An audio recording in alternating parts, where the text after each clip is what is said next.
What's going on, everyone? It's Jae'sean here, back in the video today talking about what the Houston Rockets should do with John Wall and why they should trade him before the NBA draft, which is on July 29th. Before that, really quick, if you guys like the video, drop it below, press subscribe button. It really help the algorithm, help grow the channel to the people like Houston Rockets content, help grow the channel in general. So drop a like down below, press subscribe button. Let's get to the video.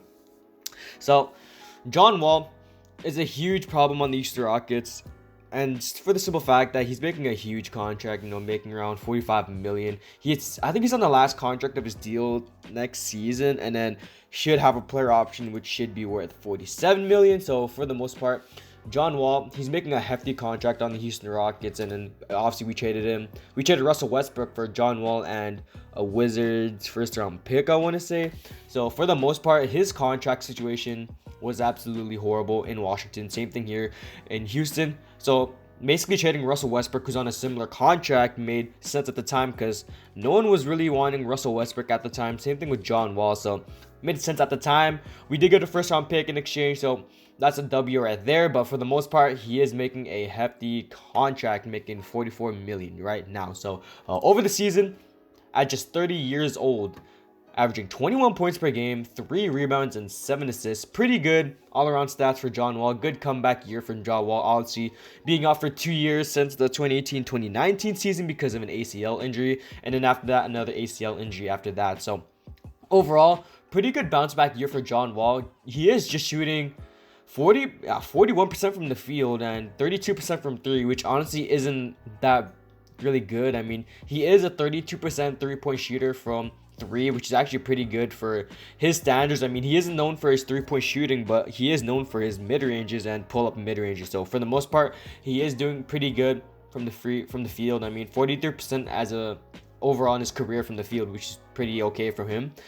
So for the most part, I mean, he is 30 years old, so he's technically a veteran now. Same thing with obviously Kelly Olynyk on the team, DJ Augustine. Those are the 3 vets on the team that are leading the team.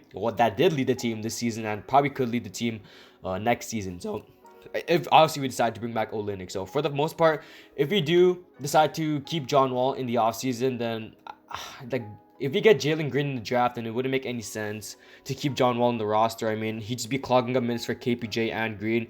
They could just move John Wall for a pick, maybe 2. Obviously, in my last video with the Tyler Hero video to the Houston Rockets, I'll put up in the cards, but I did propose a trade of John Wall, Eric Gordon, and our 24th pick for Tyler Hero. That still would kind of hinder us getting Jalen Green, but we could move Tyler Hero to the bench. He already is like a bench role player, so for the most part, if we do pull that trade off, Tyler Hero would come off the bench, and then we draft Jalen Green, who would be at the shooting guard, KPJ at the 1, Jae'sean at the 3, probably Kelly Olynyk at the 4, and then Christian Wood at the 5. Pretty good starting 5 right there. The oldest one being Kelly Olynyk, 30 years old. So for the most part, I like that roster right there, but for the most part, we still have John Wall, we still have Eric Gordon, and we still have our pick. Our roster right now is looking like John Wall, Kevin Porter Jr., Jae'Sean Tate, Kelly Olynyk, and Christian Wood. That starting 5 never really got to play with each other this season because obviously John Wall was sidelined with a hamstring injury, I want to say. KPJ, for the last few games, he sprained his right ankle. Kelly Olynyk obviously was the leading player on the team when no one else was there, being the point forward. Jae'Sean Tate, obviously, he did enter health and safety protocols for, I want to say, 14 games, but then he did come back for like a few games. So for the most part, he was out for the most part. Christian Wood was out for the most part too because of I think it was a right ankle sprain again. So yeah, just the injuries really hindered this team a lot this season. Obviously for a lot of teams, but for the most part, the Houston Rockets took a huge blow. I think they had the most amount of roster changes, the most amount of starting lineups changes in NBA history. I forgot what the number was, but we did have a lot of starting lineups this season. Absolutely ridiculous. So obviously that's not the point of the video. It's John Wall. So if I'm the Houston Rockets, I'm definitely looking to move John Wall in the offseason. That Tyler Hero package is a really good package. We're getting a young star for a 30-year-old making 44 million, a 32-year-old making 18 million, and we're trading our 24th pick that we won't really need because we already have 2 other picks in the draft. Obviously the number 2 and the 23rd pick. So for the most part, I definitely would do that Tyler Hero trade. But if we can land that trade, I'm definitely looking to trade John Wall for maybe a first round pick at best, maybe a couple of seconds, maybe a young player that hasn't gotten enough minutes on a team. I don't know, really too sure what we would get for John Wall. Maybe another pick in the draft, maybe another late pick in the draft, maybe around 28, 29 around there. But I'm not too sure. John Wall, like the Clippers could use John Wall, but who would they give us back? I mean, I don't think they would give us Trey Mann because he's been absolutely phenomenal for them. I'm just not too sure. I mean, like Luke Kennard would be probably a name put in there for salary, obviously, salary reasons. But I don't know. Maybe like a couple of firsts, Luke Kennard, maybe Trey Mann.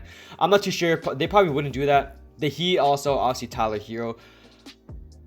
I'm not too sure, man. It's definitely an interesting point. John Wall is definitely a huge problem on this team. Same thing with Eric Gordon, but obviously for the most part, this video is focused on John Wall. He is the main focus of moving this offseason because while him being on the roster is a huge problem, also Eric Gordon's a huge problem too. Those two pieces are probably the most important pieces we need to move in the offseason if you want to draft either Jalen Green or Evan Mobley. Just because like they both take up huge minutes. I mean, John Wall, I think he played like the most amount of minutes this year, I want to say. So for the most part, he did play 32.2 minutes, which is actually a lot. I mean, Kevin Porter Jr. played more than him, I think. So for the most part, John Wall definitely needs to get moved. If I'm the Rockets, man, I mean, if you can't move him by the end of the trade deadline, or not the trade deadline, the draft on July 29th, then I'm definitely looking to trade him in the offseason while we still can. Maybe when free agency starts, we could definitely look to move John Wall in a trade package for someone that can, for another team not signing trades, maybe like Lonzo, a sign and trade Lonzo to the Houston Rockets for John Wall to the New Orleans Pelicans. So I definitely would like that trade. Probably wouldn't happen because Lonzo, he definitely would be used better somewhere else, probably like maybe New York, maybe Chicago, so maybe even Miami, man. So for the most part, I'm not too sure, man. John Wall, definitely an interesting piece, definitely an interesting player on this roster, but for the most part, he's still on this roster for right now. And honestly, I definitely would give him one more year to really prove himself, but after next year, I definitely wouldn't give him any more chances. So that's my take on John Wall, and hopefully we move on from him. So that's the video. Check out the video, drop it below, press subscribe button, and I'm out. Peace.